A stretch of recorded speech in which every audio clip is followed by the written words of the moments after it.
Hello, everyone, and thank you for tuning in to OCA Greater Houston's Happy Fest. That is the Houston Asian American Pacific Islander Film Festival. My name is Jack Murillo, he, him, and his, and I am an OCA volunteer and moderator for tonight's Happy Fest Q&A. We're joined by the directors of some of the films we just saw, which are Gay as in Happy, a queer anti-tragedy, and also The Rogers. And I'm wondering if our directors could start us off by introducing yourselves and letting us know where you're coming from and telling us how you are. Hi, I'm Jordana Valerie Allen-Shim, director of Gay as in Happy, a queer anti-tragedy, and I'm coming from Toronto right now. Aloha, everyone. I'm Dean Hamer, and I'm coming to you from the beautiful North Shore of Oahu, Hawaii, and I'm a co-director of The Rogers about people in Samoa and other Pacific islands.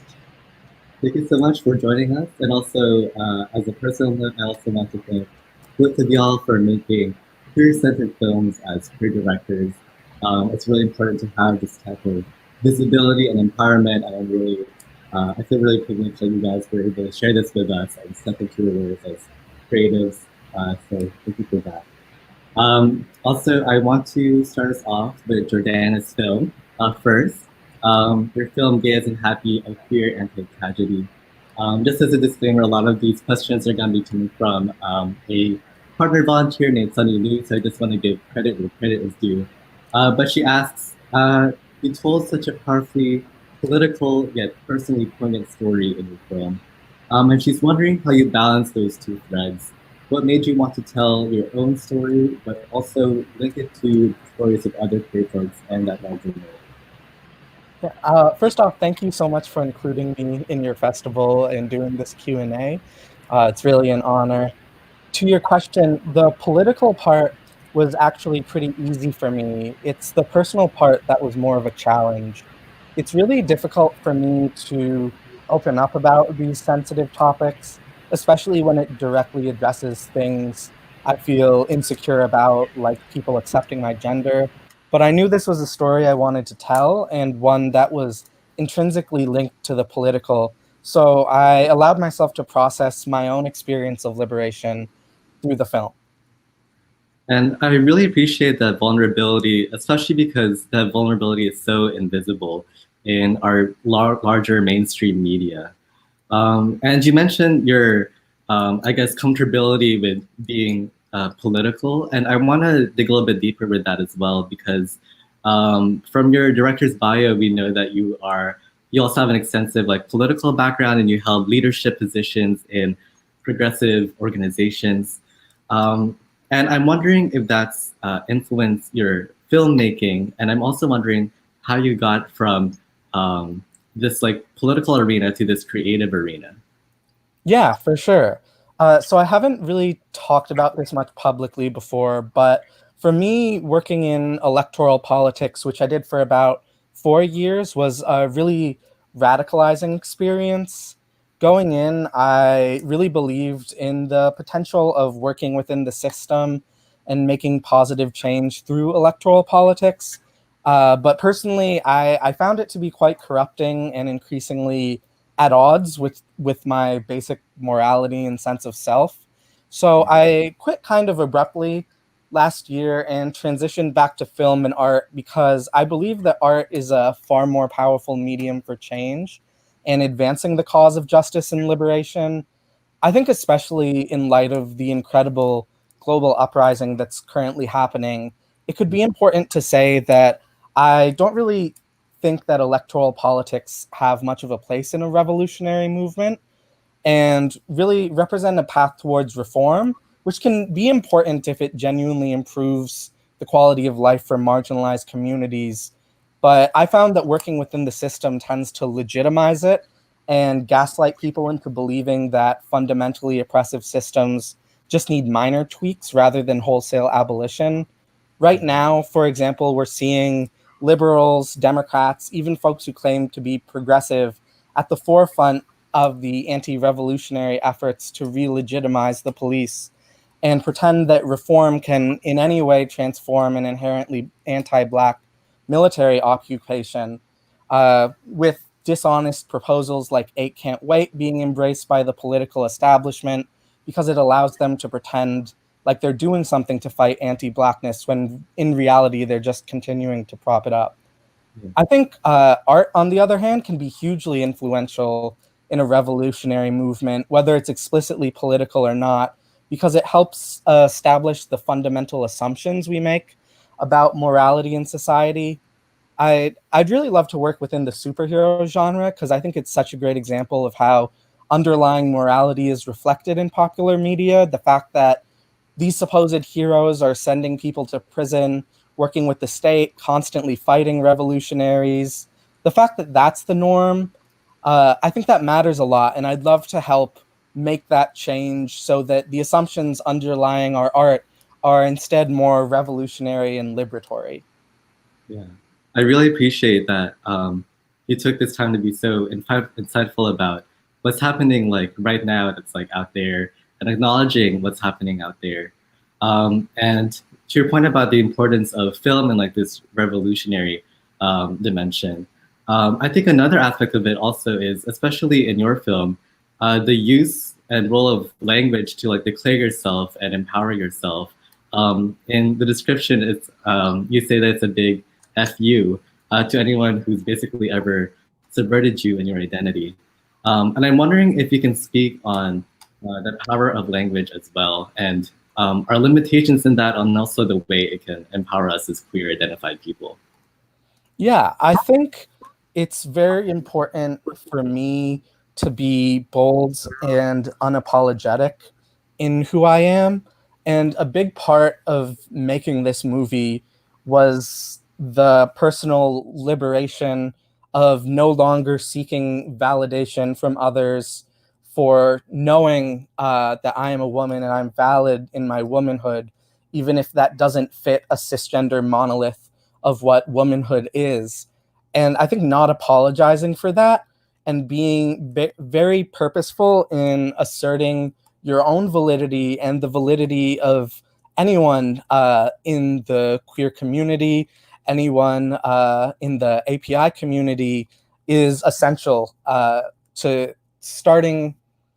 create a new norm for art and our storytelling.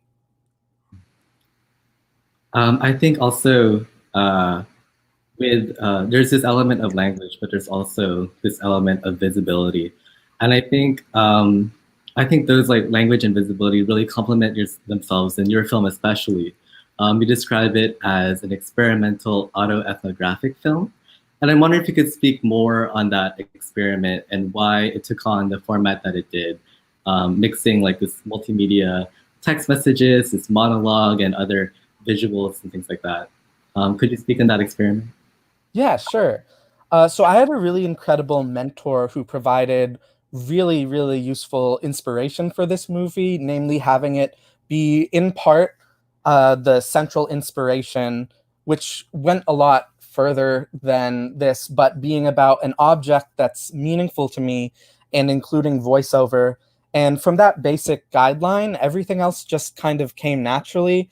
I was really inspired by the opening to Into the Spider-Verse, which is my favorite movie, and how that really experimented with multimedia and all of the character introductions there. Obviously, this isn't quite the same genre as Spider-Verse, but that was a really big inspiration. Yeah. Were there other iterations that you played around with, or were you determined to stick with this really radical format, I think? Yeah, this movie had a few different early cuts and experimentations with how I wanted to format it.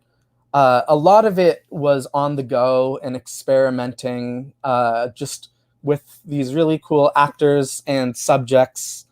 So yeah, it took a little while, but once it started shaping up, I had a pretty clear sense of what I wanted to do. This is more of a straightforward question, but what do you want to see from the cultural representations of queer people? You sort of touch on this a little bit, especially with how you bring up how you want to explore superhero genre as like sort of queering that. But I was wondering if you could speak on that even more. Yeah, sure. So I think a big part of what I wanted to do with this film is expand and fight against the monolith of queer tragedy.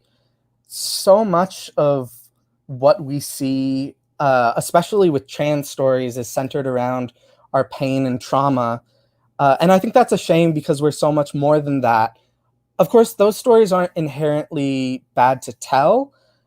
I just like to see movement away from that and more focus on stories that are by us and for us, that feature a wide spectrum of queer and trans identities that aren't treated so much as a question of how do we understand this from the outside, but we are valid and legitimate without question or explanation.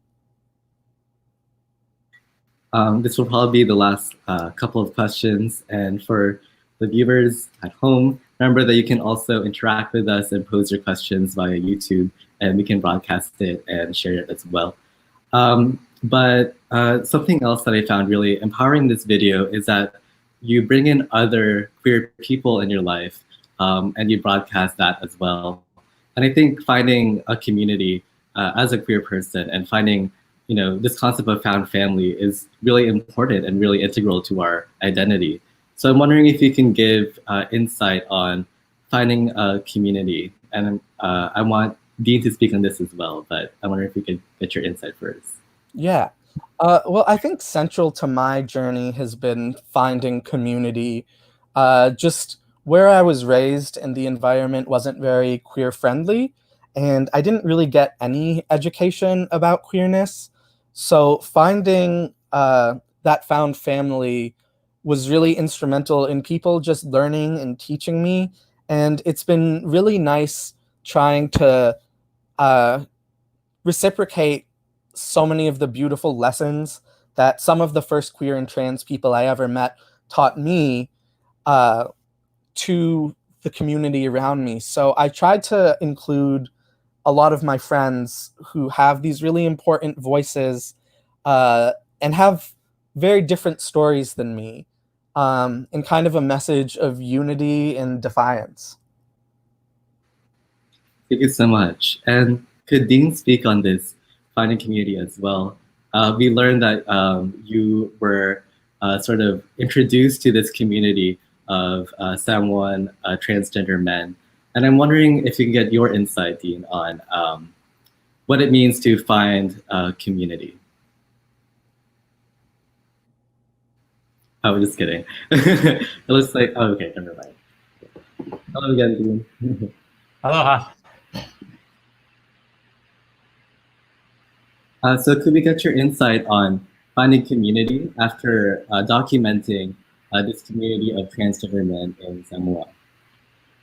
Sure. Well, it's an interesting question because the film really started out, we've been making films in the Pacific and about the gender spectrum for the last 10 years. We've traveled around the Pacific a lot. And one of the questions we got the most often was, well, you've made a bunch of films about Mahu and Fa'afafine, people who initially identified as men and then identified as third gender or transgender or something on the more feminine side. But what about the opposite? What about the other way? And we were kind of like, I don't know. So when we went to Samoa 2 years ago, we were really intrigued to find this wonderful, visible, active group and community of people who identified as transgender men. And it's the first time where we've seen a group like that identifying as a community and as a group that wants to be visible. We've met lots of individuals in that part of the spectrum, but this was the first community time. And I think that was really important. And it's part of the reason why they're being very successful in getting out there and getting a little recognition and trying to improve their position in society a little bit. Yeah, and we learned from the film that the Rogers are the very first visible group of transgender men in the Pacific Islands. And have there been other trans men community groups in the Pacific since their formation? Not that I know of, but it's been a fairly recent development. The group has become quite established in American Samoa, which is, of course, a separate nation. thanks to colonialism. And there are people who are involved in similar efforts, for example, in Tonga. Right now, they're still associated with the Tonga Ladies Association, the Fa'afafine Association. But there is, I think, a growing recognition that it's good to present yourself as a unified group. And I think that's going to be growing over the coming years. Yeah. And you mentioned that trans women in the Pacific have been sort of getting this larger acceptance and recognition, but trans men in the Pacific haven't. And I'm wondering why you think that is. You know, it's interesting because being that we come from the United States and from the West, we were sort of accustomed to this idea that trans women and gay men are always so looked down upon because they're effeminate, and that's weak and that's bad. And that trans men and lesbians and butches are okay because they're tomboys and they're cute, and straight guys like to see lesbians and stuff. And we, of course, just assumed that was some universal law of culture that would be observed every place. It's really just the opposite in the Pacific. And even though originally Pacific cultures were matriarchal in many cases, they're very strongly patriarchal now. And so women's place is to take care of the men and have babies. And if you violate that place, then you face really horrendous discrimination. So we saw that, you know, trans men or butchies were getting beat up and treated really terrible, kicked out of their families. So I think that's been part of it, is that there really is a high level of discrimination. What was it like for you to get to know this community as a filmmaker? I think you mentioned that we learned that they approached you during like another screening, is that right? Where you screened one film focusing on trans women in the Pacific. So I'm wondering what the beginnings of that were like, and what was it like to get to know them intimately throughout the course of making this film? We were traveling around the Pacific with Joey Jolene Winston Churchill Matayele, who is an amazing Fa'afafine or transgender woman who leads efforts in Tonga. And we made a film about her called Ladies in Waiting. And we're showing that around. And we went to Samoa. And there was actually an ILGA conference, one of these big international gay lesbian conferences going on at that time. And that's where we met the Rogers. And we're just blown away by how present they were and what wonderful people they were. We had a lot of fun working with them because they just do all the men's stuff better than the men, actually. And so it was really fun because we have, over the last 10 years, become quite used to going to pageants, and the Fa'afafine and the Mahu are really, they're beautiful and they're beautifying themselves. And these, the Rogers were just like, we don't know how to do any of that. We don't know how to dance. We just like to, you know, repair cars and cook the umu and do all this guy type of stuff. So it was fun. And it was really amazing being with the Fa'afafine and the Fa'atama, the trans men and the trans women together, because they helped each other out in exactly the way that men and women are stereotyped to do, but exact flips. So it was the trans men who were fixing the umu, doing the outside cooking and, you know, making sure the cars ran. And of course, it was the Fa'afafine who were making sure the costumes looked fabulous and music was just perfect, and that all the inside cooking was done right. So it was just a lot of fun to hang out with them, and just a lot of really wonderful, fun-loving personalities. Yeah, and I love seeing that immersion too in the film. Something about it was just really refreshing. But you mentioned that they were sort of like, the Rogers were sort of hesitant to like sort of participate in this like pageantry things. But also in your director's statement, you say that the Rogers were also eager to share their lives and their dedication to the community that they formed. And I found it really powerful that they were proudly embracing this visibility. So I'm wondering if you could speak on why visibility is so important as someone who identifies as queer, especially. Right. Well, you know, if there's a saying from a famous poet that if you are a person and you look at TV and you never see yourself, or the movies, and you never see yourself represented, it's as if you looked into a mirror and you saw nothing. I mean, it's just like an emptiness, a non-beingness if you don't see yourself reflected. So I think visibility is always important in that regard. And as a queer person myself, I'm very sensitive to not exposing anybody else. Everybody has their own right. But I'm also sick and tired of people not being shown in the media because people don't want to look at that, or even you have to protect those people from themselves. We all have the right to be seen as we are, and the Rogers were eager to be seen. And I think a part of that is that the Rogers really want to be seen as men and identify as trans men, and that's very difficult to do in a very traditional, conservative, highly religious society like Samoa, or really all of the Pacific Islands. So it was especially important that they come out and be visible as trans men. Yeah. And how are the Rogers doing now? And what are their next projects as pioneers of the Pacific trans men community? They're doing great. Ice, who is the leader of the group, and Mariana, the lovely woman who he married, are doing well. They unfortunately got split during the pandemic just because one of them was traveling. And Samoa is one of the places that really locked down. So they've been apart for a while and are on Facebook a lot.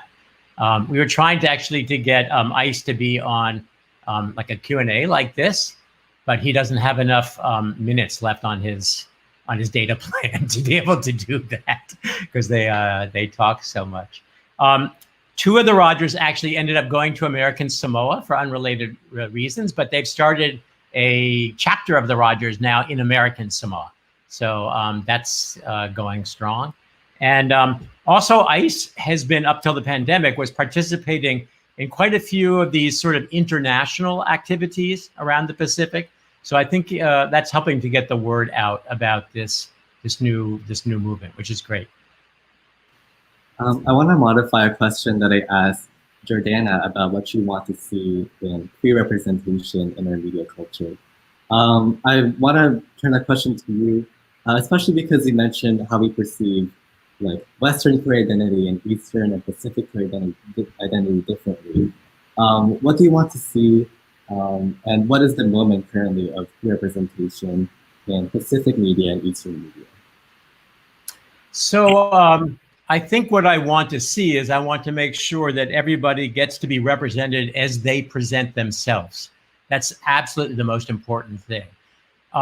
I would have said a few years ago that for Pacific people, it's important for people to be presented within traditional terms. So, for example, with Kumuhina, who we made our first film about, who's a native Hawaiian and Mahu, what Westerners would call transgender, it was very important that she be seen not as a trans woman, but as Mahu, and that understand that that term has a history and has a cultural meaning that's not the same as transgender, that is unique, and that combines spiritual aspects and mana aspects along with the physical and the sexual that are different. That we just don't have a word in the West for Mahu.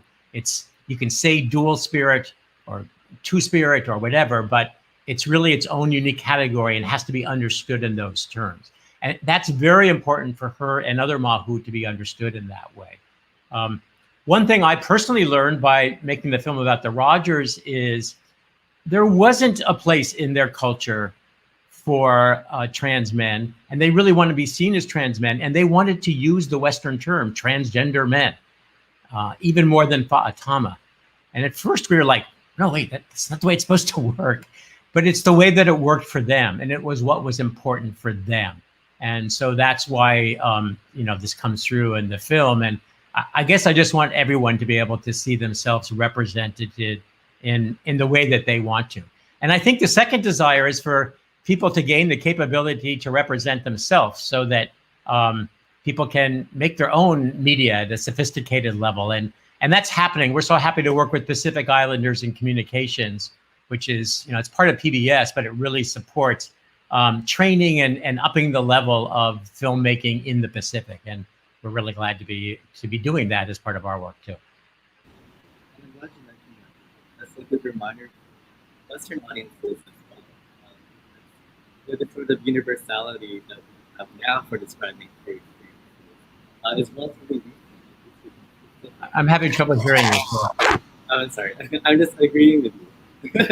That the points that you made are important reminders for the Western audience as well. Because the recent universality of our queer experience, the way we describe that, is again relatively recent. It used to be specific to the aliens, the queer communities in the United States. But to end with our last couple of questions, what are your upcoming projects and where can we look out for that? Yeah, we're working on a really cool new project called Kapai Mahu, and it's about these 4 giant stones on Waikiki Beach, right in the middle of the beach, that represent 4 transgender healers who first brought the healing arts to Hawaii. And the stones have been there for centuries, but the true story has been suppressed. And we've worked with Kumukina to revive this story through an animated film, which will also be a documentary, and in 2 years from now, an exhibit at the Bishop Museum. So we're really excited about that. We think it's just, it's a great thing because not only does it show the power and why, of transgender people and a duality of spirit, it's also a physical monument. It's a thing that people will be able to visit for centuries to come. So we're excited about elevating that idea and that spot as well. And for people who haven't gotten a chance to watch this film on Happy Fest, is there a way we can still view the film in other screenings or in any other media platforms that you have?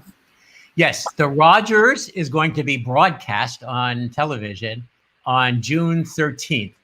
It'll be on the World Channel, and it'll also be on your local PBS station if you don't get the World Channel. And as soon as that happens, it's going to be up on the Pacific Islanders in Communications website. It's called Pacific Heartbeat. It's a TV series, and it'll be available for free. So this was the premiere of the film, and I hope you'll be able to watch it on PBS or tell your friends about it on PBS. Yeah. Thank you so much, Dean. As a reminder, this is the director of The Rogers, one of the films in this block. And I want to conclude with Jordana now as well, the filmmaker for Gay As and Happy, a queer anti-tragedy. Jordana, are there any upcoming projects that we can look forward from you, and where can we find that? Yeah, I'm currently working on a movie about Operation Paperclip, which is where the US employed Nazis during the Cold War, and a series that's basically Thelma and Louise, but gay, and they get away with it.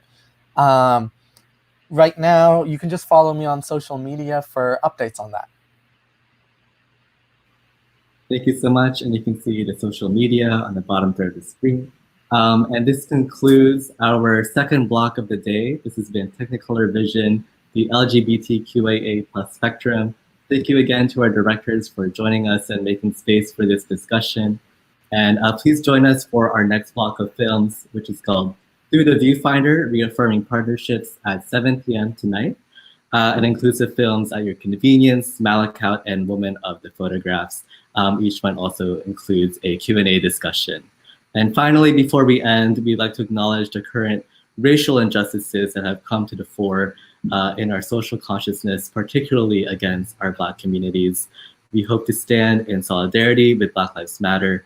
And so I'd like to remind you to visit tinyurl.com/BLMAAPI, all caps, to learn concrete Houston-specific ways to take action. And we'll also be conducting a special panel next week to discuss the current climate and ways we can engage and best implement our calls to action. And stay tuned for more details. Thank you again for joining us, and be sure to tune into our next block at 7. Thanks. We would like to acknowledge the grief and outrage right now, especially within our Black communities. Our city, Houston, continues to hurt George Floyd was a native Houstonian, and according to the Houston Chronicle, we have had 6 police killings this past month alone.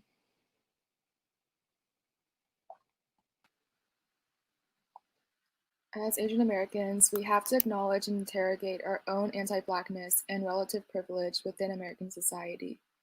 We have to actively unlearn our own biases. It was Black activists who pushed against racist naturalization laws and supported Asian Americans after the racist murder of Vincent Chen. Black activists stepping into action have benefited our community in profound ways. We must move beyond being a bystander and join the larger movement of Black Lives Matter. Join us in donating, protesting, petitioning, educating ourselves, and supporting our Black brothers and sisters in whatever way we can. Visit tinyurl.com/BLMAAPI, all caps, for more detailed ways to help, including Houston-specific bail funds, scripts to call local representatives, and translated letters to our family members, all of which you can join us in doing in between screenings.